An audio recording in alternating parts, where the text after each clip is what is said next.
one of the places. Here, total number infected, 170,000.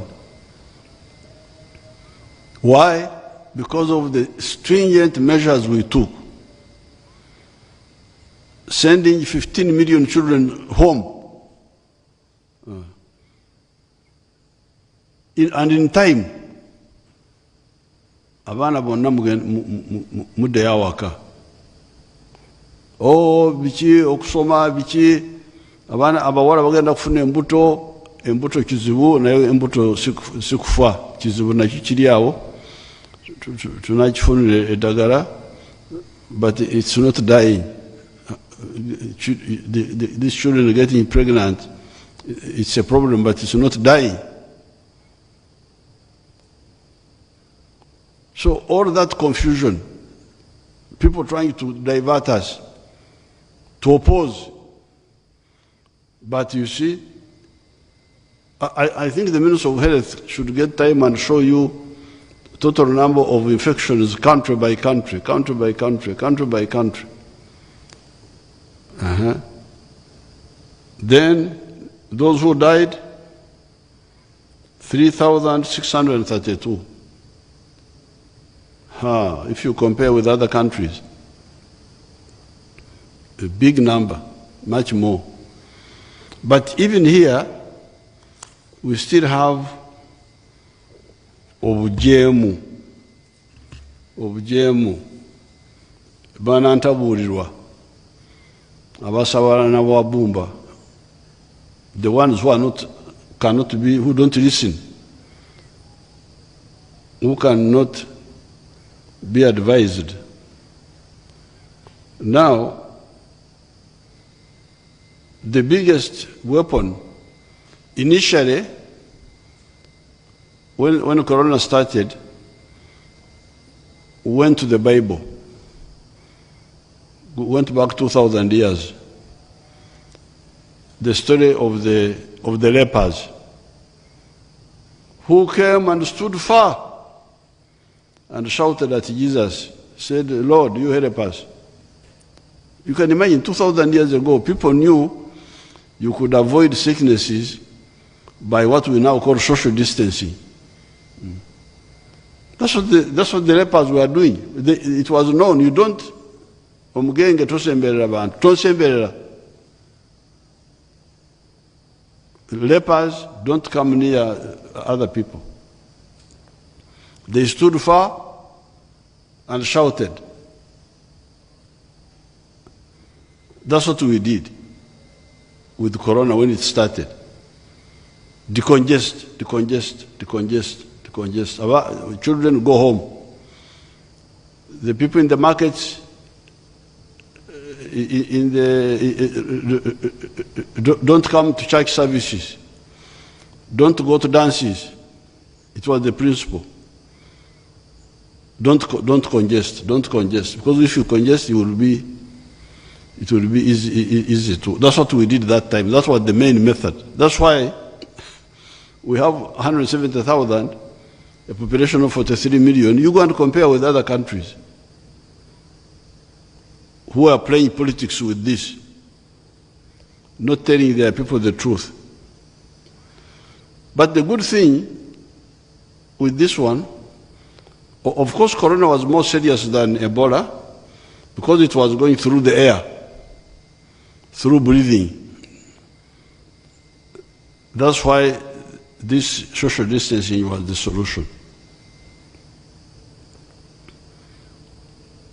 But the good thing is that unlike AIDS, humanity was able to develop a vaccine quickly. Quickly we got a vaccine, and as I speak now, we have got all the vaccines to vaccinate people. However, and the vaccines are, you get 2 vaccines. If you are an adult, 18 years and above, you get dose 1 and dose 2 of many of the vaccines. AstraZeneca, this other one, Pfizer. There is one called Johnson & Johnson where you get one. But the others, it is 2. But then, if you are above 50, you must get a booster after some time. But from the records here, those who got 1 dose are 19 million. The population which should be vaccinated fully are 28 million. 28.5 million. But the ones who have bothered to get one vaccine, 19.2 million. Another 8 million did not even bother to come even for the 1 dose.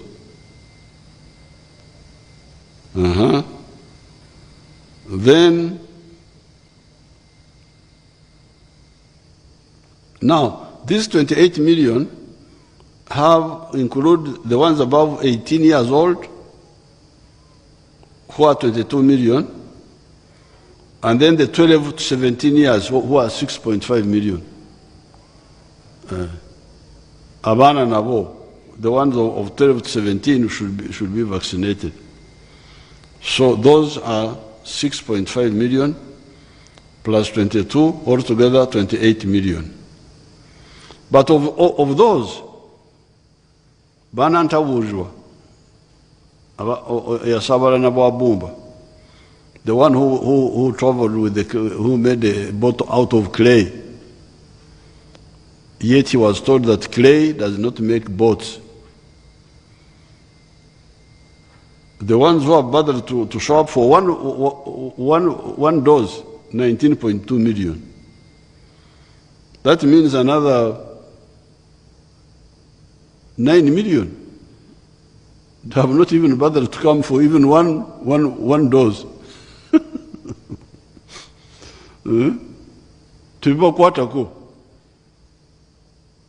They are not bothered. We are struggling, we don't sleep, we are looking for vaccines. You travel like recently I've been traveling, going to all very dangerous places in winter, The planes could not easily take off at some of the airfields, they were full of snow. Looking for all this support. When the vaccines are here, they are not bothered. 9 million, they have not bothered even to come for 1 dose. The ones who came for 2 doses, 6.6 million. The ones who have done a booster, 453,000. So there's a big population who are either not vaccinated or under-vaccinated. And yet the vaccines are here. And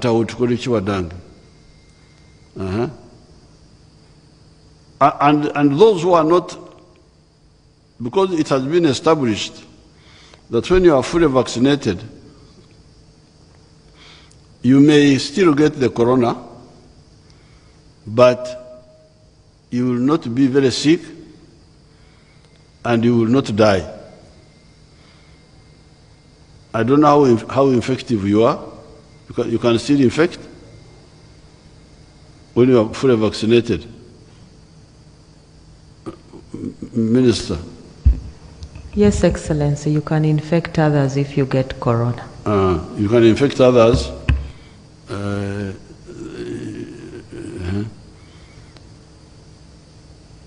But you will not die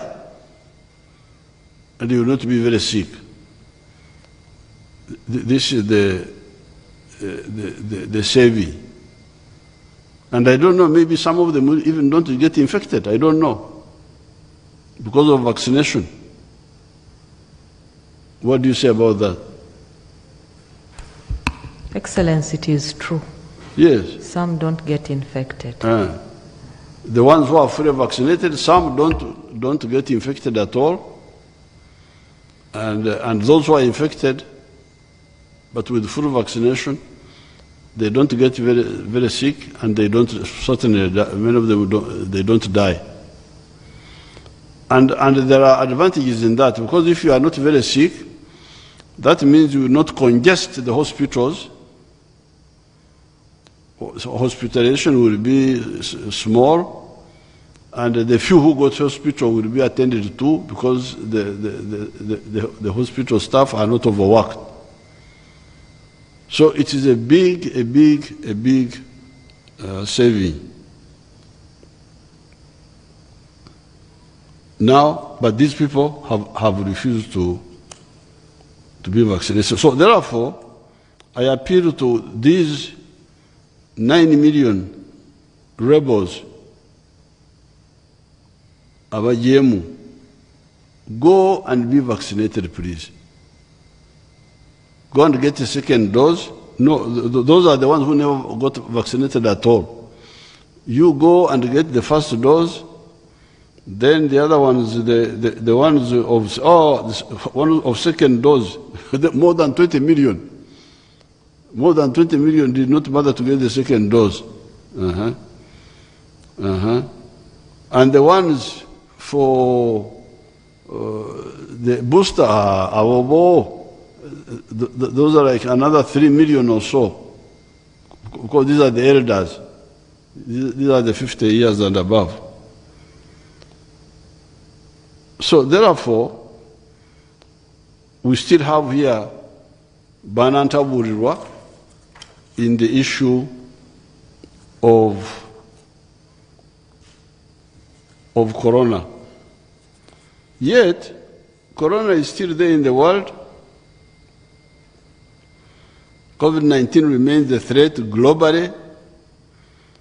Countries such as Japan, United States of America, the Republic of South Korea, Brazil, and France are experiencing rising numbers and death, but also even some of the countries in Africa. The virus continues to mutate. Mutate means change its structure, and this may occur anywhere. It's continued to change. Although the number of people testing positive remains low, transmission is still occurring in Uganda. The people are still getting infected. I think recently they've been seeing the current average confirmed cases are 70 per week. That's not small. 70 with an average positivity rate of 1.2%. When we test 100 people, one person is positive out of 100. So therefore, Vanange, everybody who has not been fully vaccinated, who has not been vaccinated, go and get vaccinated. And the other time when I was here, I announced measures that people who are not fully vaccinated and boosted should not go to public meetings, should not attend churches, should not go to conferences. So the ministry should implement that. So again here, the problem is now no longer, because in the past we were really stuck, we had no answer, no easy answer. That's why we had to go for tonsil barrier to decongest. But now we have the solution, the vaccine. But people don't want to take the vaccine. Bananta bourgeois,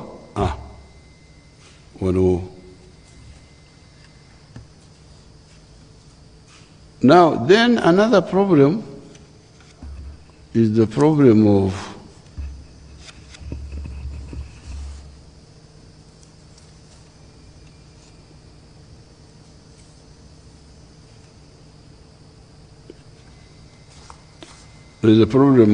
malaria.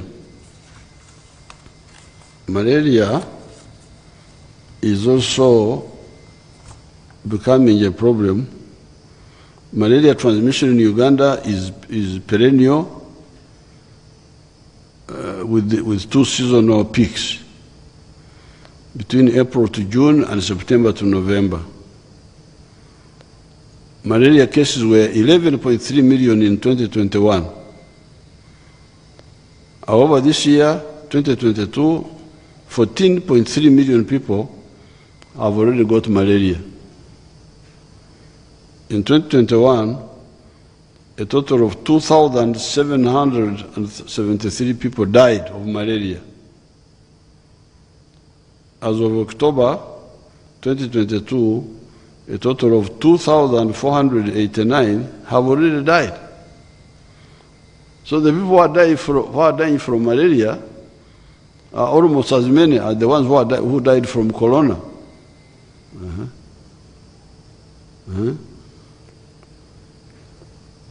Throughout this year, 2022, the country has been experiencing malaria epidemics affecting 75 districts. The top 20 districts reporting a very high number of cases are Yumbe, Tororo, Ajumani,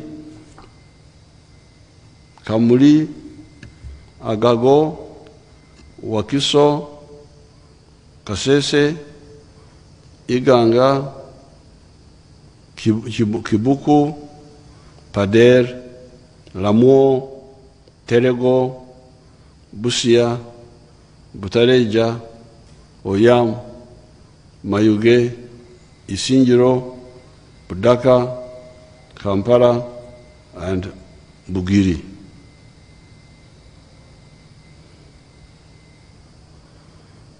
Now, the big problem is again us. Yes, the mosquitoes are there, but we have got solutions against the mosquitoes. And what are the solutions? The use of treated bed nets. So, although there is climate change and so on, the mosquitoes are there in the bush and so on, but for us, we have the solution. One of the main factors is the poor use of protective measures like mosquito nets, which government routinely distributes, treated with insecticides. However, only 70% of the population consistently sleep under mosquito nets. I remember some years ago, I think we used the army. There is a time when we used the army to distribute the bed nets. I remember. And I remember we distributed 21 million bed nets. Remember the homesteads in Uganda now are like 9 million homesteads. Amaka. So when you distribute 21 million bed nets, you're having almost 2 bed nets per homestead. But they are not used. People don't use them. I don't know where they put them. I don't know. Minister of Health will have to sit down and see whether they cannot go in these homes and inspect using the chiefs abamagombora nebemeruka oba bagende balamba. We shall discuss it. Where did the bed nets go?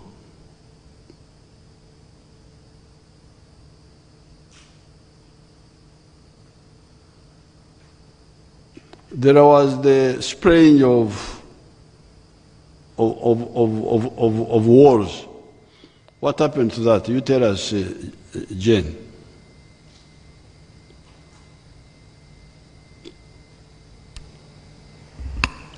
Your Excellency, indoor residual spraying is still ongoing in eastern Uganda and northern Uganda. However, there is a challenge that the current chemicals that we were using, the mosquitoes became resistant to them. So we have ordered other chemicals to use, and we still continue to spray. But the treated bed nets are still working? Yes, Excellency. Oh, okay.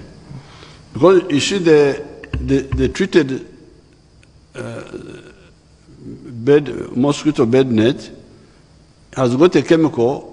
When the mosquito sits there, it dies. Doesn't it die? Yes.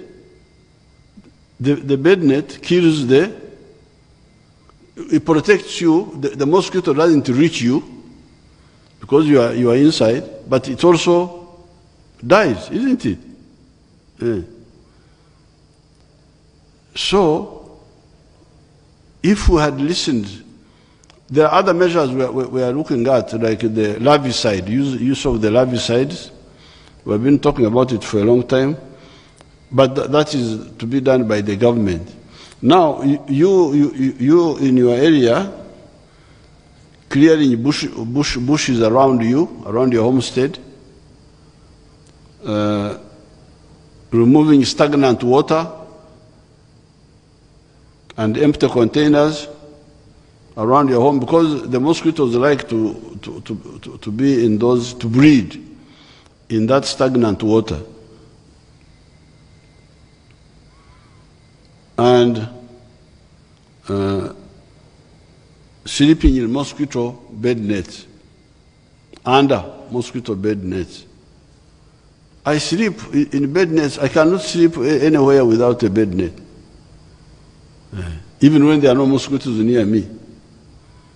In Nakasero, in Entebbe, in wherever. Even when we were fighting in the bush, we had bed nets. They were not treated. They are not like yours, which are Zavagaga, the ones which are treated. But at least they would not allow the mosquito to bite me. Now you people, you are lucky. You have got a mosquito, a bed net, which doesn't allow the mosquito to reach you, but which also kills the mosquito. So if we are doing it properly, the mosquitoes will be finished now. And we add other measures like the indoor spray, indoor residual spraying on the walls. The mosquitoes would be reduced. I know this because we were able to eliminate tsetse flies in the cattle corridor, in the Ngoma, Nakasongora, Wachato, Singo, Gomba, all the way to Isingiro, by using Dicatex, which we were spraying to kill ticks, but it would also kill tsetse fly. Any tsetse fly that would try to bite the cow would die. The cow became a mobile killer of tsetse flies.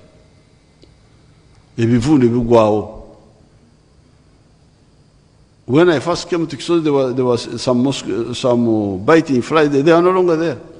They all got finished. I went to Barilegi, northern Uganda, where I have a state lodge, and there were so many tsetse flies there. And I brought cows there, sprayed them with the Dicatex, and they cleared the tsetse flies. If you go there, you don't even have mosquitoes or biting flies. They are all finished. So these methods, properly used, can finish these health problems. But if you have got people who don't care, so here there's another problem. People are dying from corona when they shouldn't die. They are dying from Ebola when they shouldn't die. They are dying from malaria when they shouldn't die. Now, what's that now?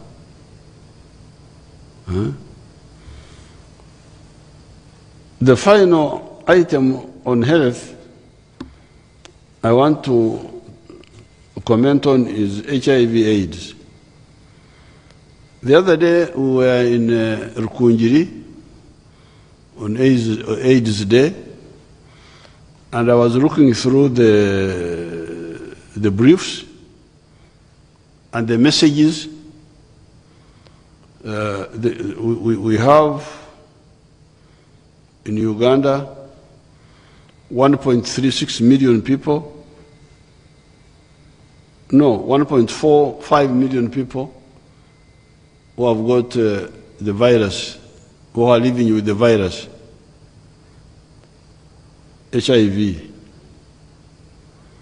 Out of these, 1.36 million are on lifelong antiretroviral treatment, what we call ARVs.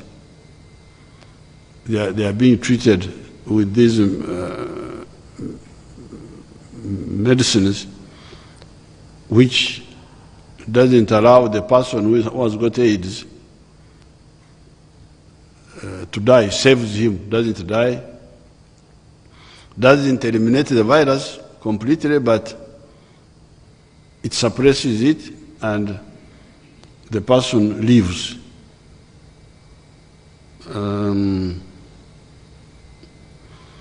And the prevalence rate, the people with AIDS out of every 100, for the people between 15 years of age and 49 is 5.5% national. From the 18% which we encountered here in 1986, 87.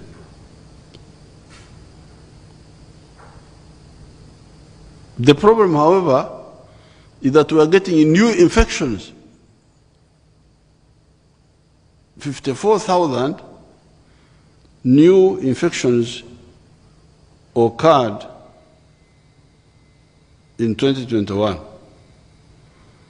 This was a bit lower than a few years ago when 70,000 new ones were being infected. But still, 54,000 is a big number. It's a big number.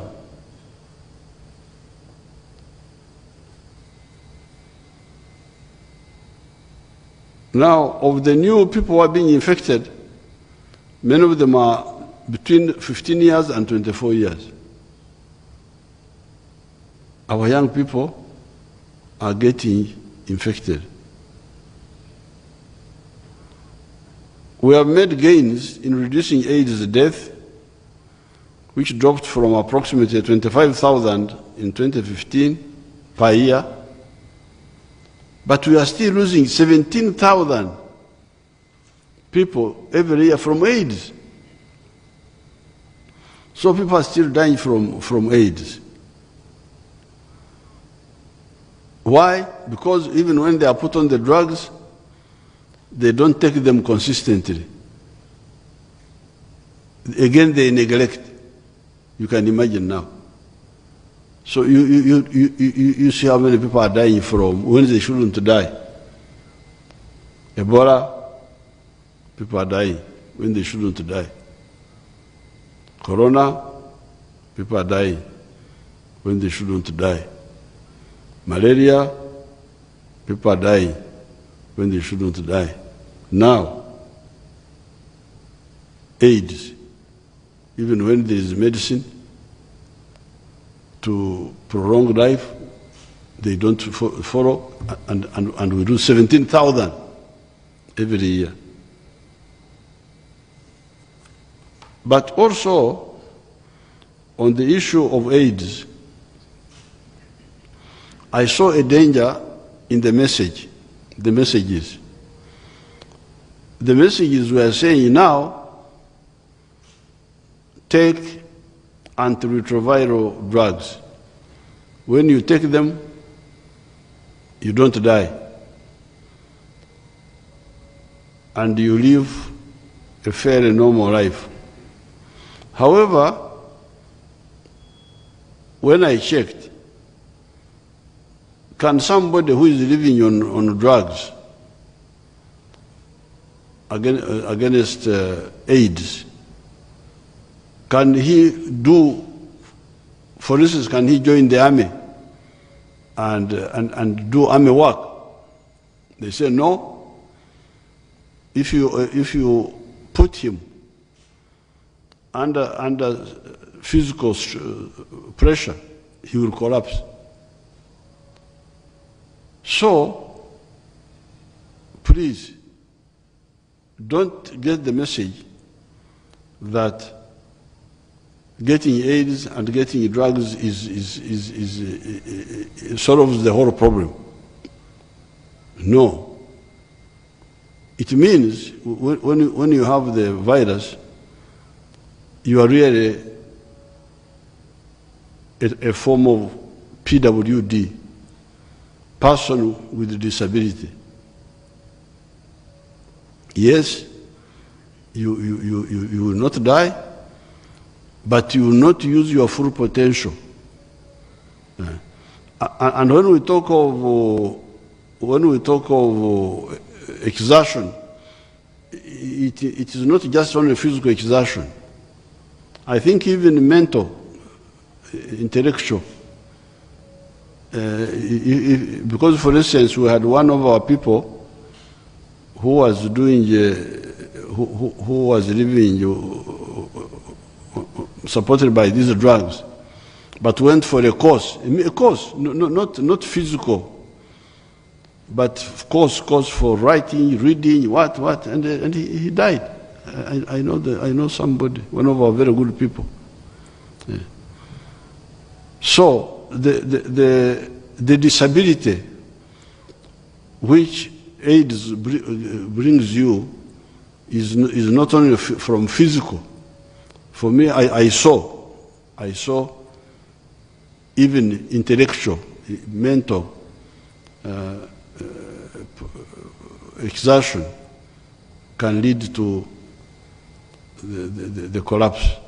So therefore, my message is please avoid getting AIDS, so that you use your full potential in your life. It's absolutely unnecessary to get AIDS that you are looking for temporary pleasure for a few minutes, then you get a problem all your life, even if you don't die. But there are certain things you cannot do. It cuts on your potential. So the answer is avoid. This should be the message. And if you see the statistics, you will see that some parts of the country don't have AIDS. Karamoja only 1%. One person out of 100 in Karamoja. And yet they have polygamy, but they're disciplined in their system there. Yumbe, West Nile, very low. 1%. But in other areas, some of them go up to 16%.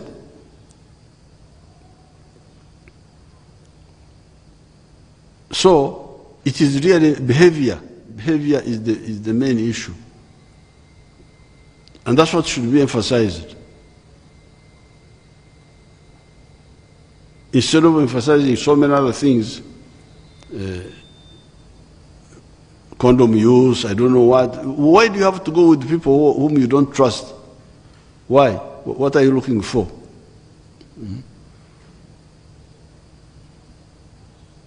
What are you looking for exactly?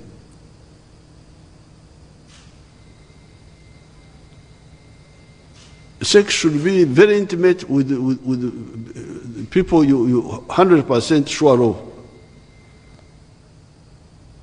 Otherwise, is it water that if you don't have sex, or air? Because the other time I told you that I was speaking about something and I did research. I found that if you don't get air for 6 minutes, you die. I think water you take, I don't know how many days. Food you take almost a month. Now, if you don't have sex from an unsure source, what will happen to you? People are just lost.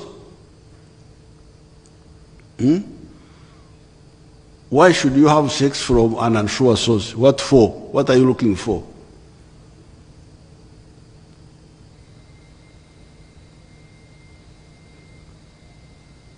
Therefore, on the issue of AIDS, my message is, yes, the ones who are already infected, they should get drugs and stay on them.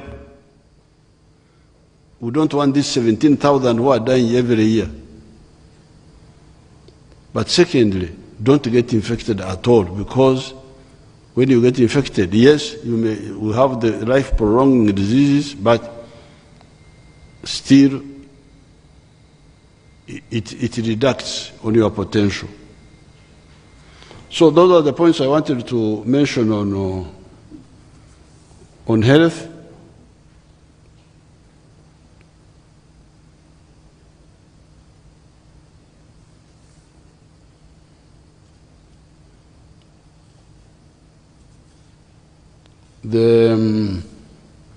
Now on the issue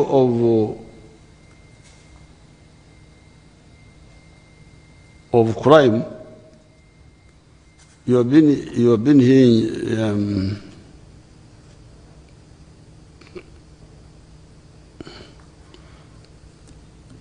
hearing incidents of. First, we had the attack on General Katumba, where his daughter died and another person, and Katumba was injured. Then you had attacks on police posts.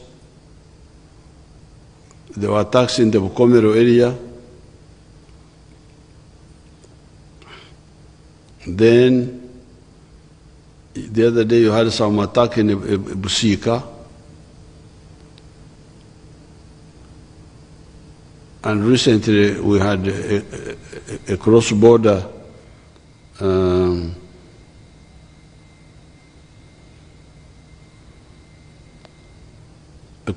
incursion from Congo. Now, some of it is pure crime. Crime, like for instance, the people who killed a soldier at Gaddafi barracks and were later killed, and the guns recovered in Jinja, Iganga area. This was just a crime. A soldier was using a gun to rob. Then he was arrested, then he escaped, then came back and killed the soldier, but eventually he was gunned down. So that was mainly crime for money. But the incidents of these police posts and the attack on Katumba was by elements connected to ADF and another group of some people operating out of South Africa. These are the ones who were in the Chiboga area.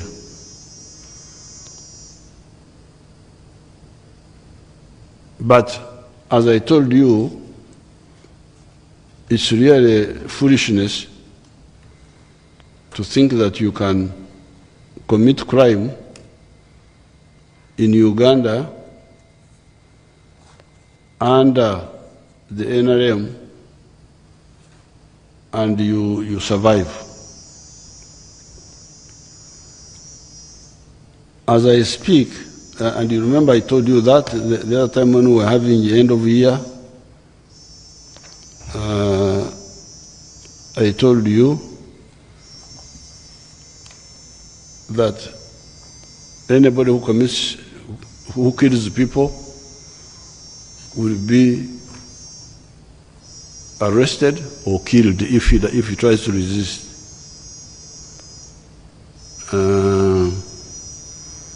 So I can give some incidents here. On 31st October 2022, an estimated 7 criminals attacked Busika police station in Ruero, during which they killed 2 police officers, robbed 2 guns, and set the station ablaze. So they thought they had disappeared when they did that. Now, the problem with the crime, there's no way you can go and commit a crime and you don't leave traces. Whenever you commit a crime, there's no way you will not leave traces.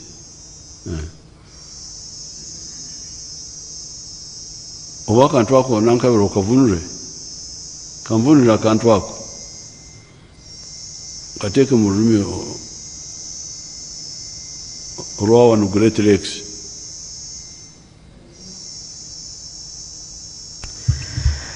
President agamba nti kizibu nnyo okuzza omusango ng'ogwo ogw'okutta abantu n'otolekaawo buufu oba n'otalekaawo obubonero. Yes. Obuyamba bano abantu abajja okulondoola ne bamanya ani abadde mu kikolwa ekyo. Emirundi egisinga buli wabeerawo ekitta abantu ekyekikanga ekyo era wabeerawo obuufu, wabeerawo abajja okuwondera obubonero bwe balabirako. These people thought they were very clever, but of course there were cameras which saw them. Although they had covered their heads, there were cameras which saw them. There were other signs. And the police kept looking for them. Later on the 9th of December, 2022, a group of criminals using the same mode of attack as in Busika attacked Kyabadaza police station along Masaka Road, during which they rescued 2 suspects from police custody, killed two civilians, and set station ablaze. But now, balekawo obubonero bwesagala kumenya wano. They left there some signs which I don't want to reveal to you here.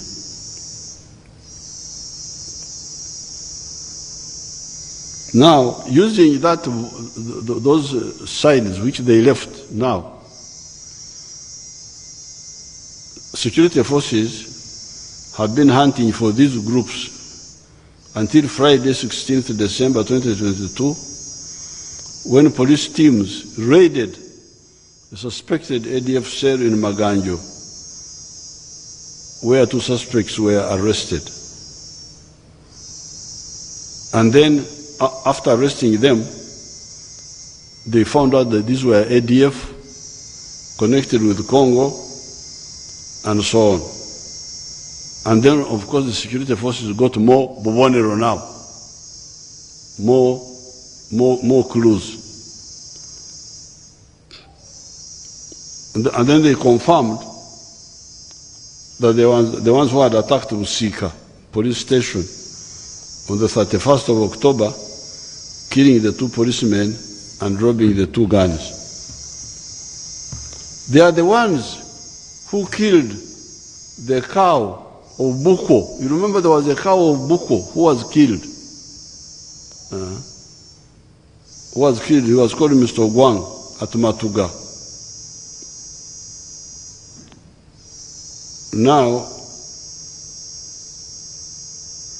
Now, following this more information, police intensified the hunt for their accomplices until the night of the 18th December 2022 at 23 hours, which is 11 p.m. at night, when police teams raided an ADF cell in Kitomatuga, where 2 terrorists were shot dead, namely Muanguzi, Abdul Shakur, and Hajuli Akim. 2 SMGs were recovered, and explosives in bags recovered and safely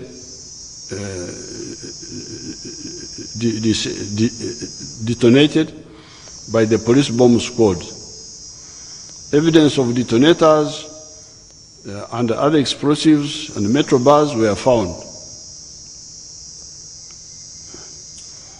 Initial police forensic analysis has confirmed that one of the recovered guns is the very one the criminals robbed when they attacked Usika police station, while the second one was robbed from a private security guard at Rugoma Kawempe police station in September 2022.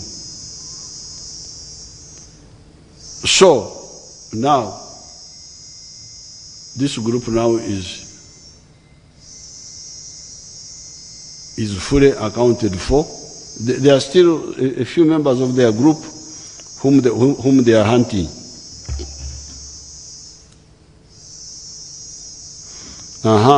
Then there was another group who attacked a police patrol in Kapeka. On 26 November 2022, around 22 hours, that's 10 o'clock at night, criminals ambushed a joint UPDF police patrol in Kapeka, killing Private Tufeyo Obed. The joint patrol reacted quickly and killed 2 attackers, namely Sekimpi Dennis and Tarasisi Marengera, a Burundian by nationality, and recovered 1 SMG. From the initial forensic analysis of the weapon recovered and documents, police were able to confirm that Sekimpi Dennis was not alone. Because what we have done, what the police did, they fingerprinted all the guns in Uganda. These guns have fingerprints. The fingerprints. So, if you use a gun, we can know which gun it is you used on commit a crime. You had a group of other criminals that were engaged in robberies and murders in Kiboga, Mitiana, and Bari. 7 incidents of murder and robbery were confirmed to have been linked to Sekimpi Dennis and his group in Kiboga, Busunju, Kapeka, and Bari, Maraba. Police carried out further operations to completely neutralize Sekimpi's group with the following results. 2 criminals killed in action. 2 guns recovered in Kapeka and Mbari. 9 suspects have been arrested and have evidence has confirmed that they were in all these above incidents. They are to appear in court. 16 Burundians who were believed to have links with the Sikimpi group were arrested and handed over to immigration for deportation.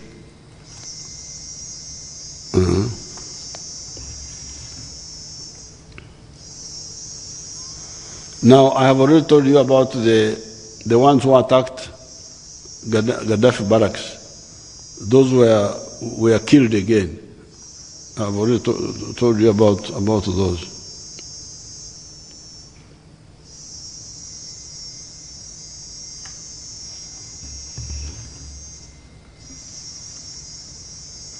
And the ones of Katumba, some were killed, some were arrested.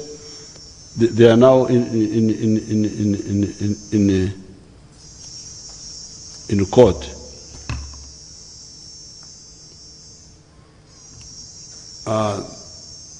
Then there were people who had thrown a petrol bomb at the police station here. Those also have been arrested.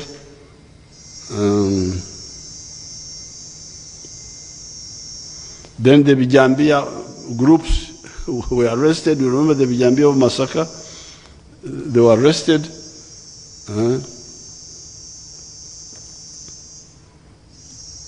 Then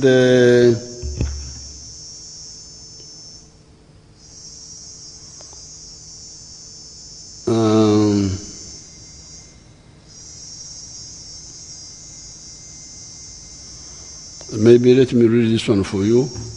I'm just going through the file just to show you how these fellows are wasting time, but I will come to that. On 25th November 2021, criminals ambushed a UPDF patrol in Wakiso Town Council, where they hacked 2 UPDF soldiers using machete and took 1 gun. Later, on 7th December 2021, they attacked police in Busunju, during which they killed 2 police officers and robbed 2 SMGs. Lastly, on 16th December 2021, they attacked Nakasu's police post in Kiboga, during which they killed 2 police officers and robbed 2 police guns. So they think they were very clever now. Following these attacks, police and the UPDF, with the support of intelligence agencies, launched full-scale operations and arrested 22 suspects who revealed that they belonged to a rebel group called Uganda Coalition Forces for Change, under one Ndugwa Frank Semogere, who initially escaped arrest but was later arrested from Kenya and brought back for trial by the General Court Martial. All the 5 robbed AK-47 SMGs were recovered.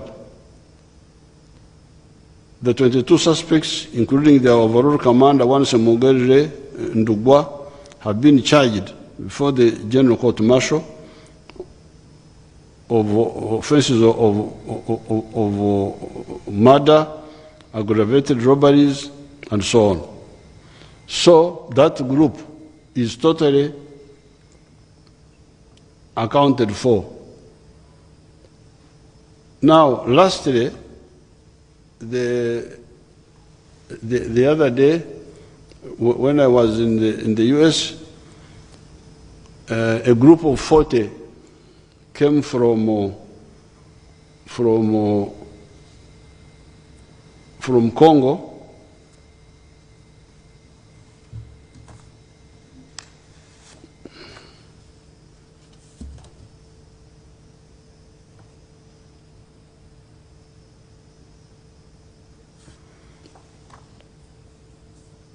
That they were coming to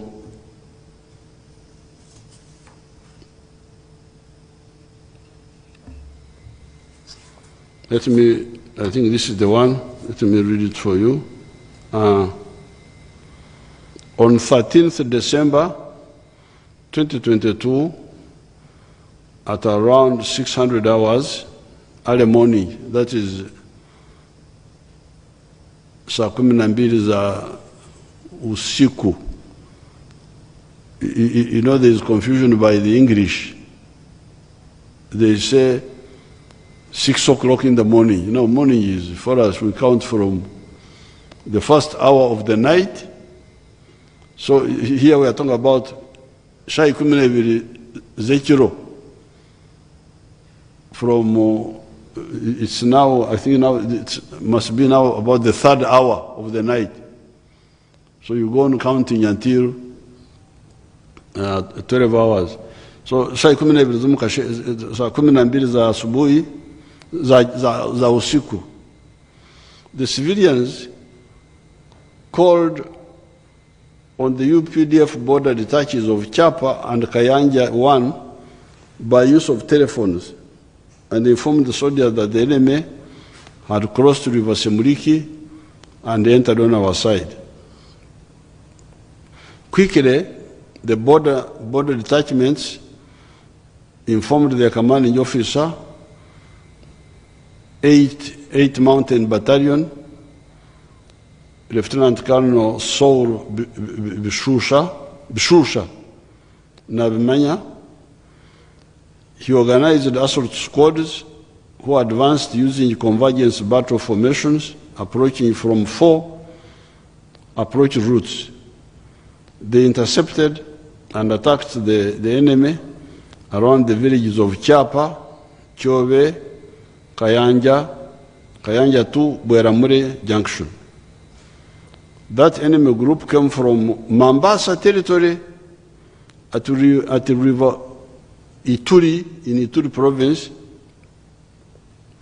in a bigger group which crossed Eringeti Commander Road, that is inside Congo, and entered Irumu territory to areas of Tokomeka and Beru 2, whereby on the 11th of December 2022, our joint forces of 83 Battalion and 1 Commando Battalion and the Congolese Army attacked it and killed 30 terrorists and captured 8 guns from them. Inside Congo now, that's where our people attacked them and killed 30 of them.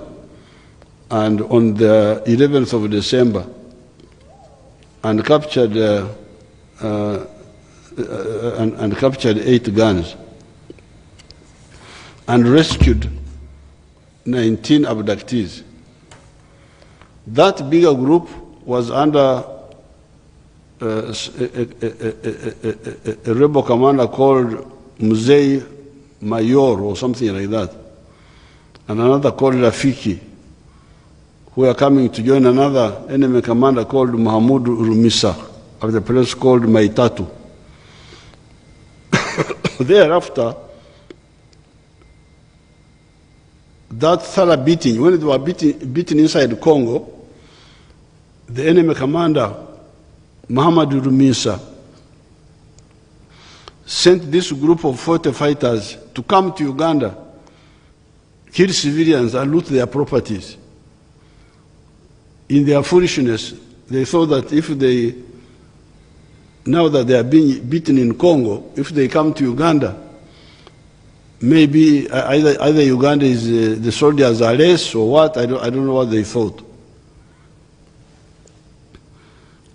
After the total defeat of this criminal group, since 13 December 2022 to date, the results are as follows. There were 40, 21 killed, 15 captured alive, 17 SMGs and 2 machine guns captured, 4 IEDs, improvised explosive devices, captured, 337 bullets of SMG captured, 75 bullets of machine gun captured, 15 handset phones. I think these are mobile phones. 5 radio walkie-talkies.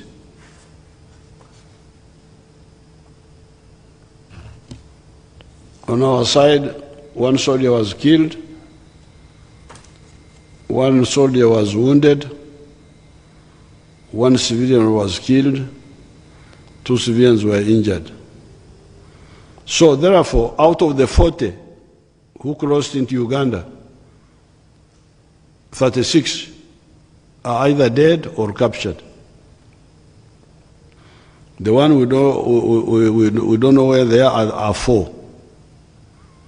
Combing operations are ongoing to account for the 4 remnants. But we suspect they could have probably drowned in the river.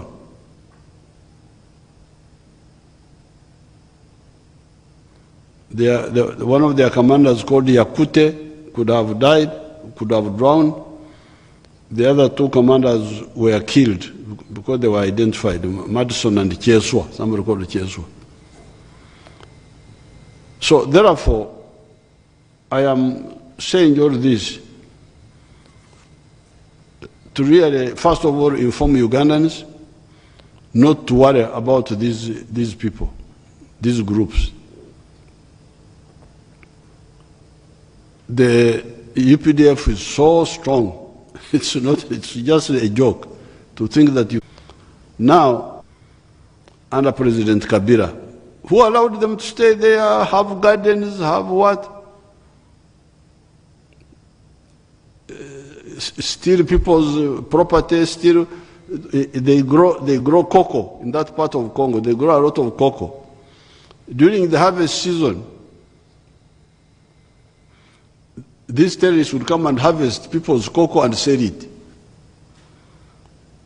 With our operation there, this is the first time the Congolese have harvested the wananchi, have harvested the cocoa and sold it. That's why the UPDF is very popular with the wananchi in Eastern Congo. So now that His Excellency Tshisekedi allowed us to operate there, there is no way they will survive there. In their foolishness, they think that the forest is something big. After the forest is easy for us, it's easier to operate in the forest than even in the other areas.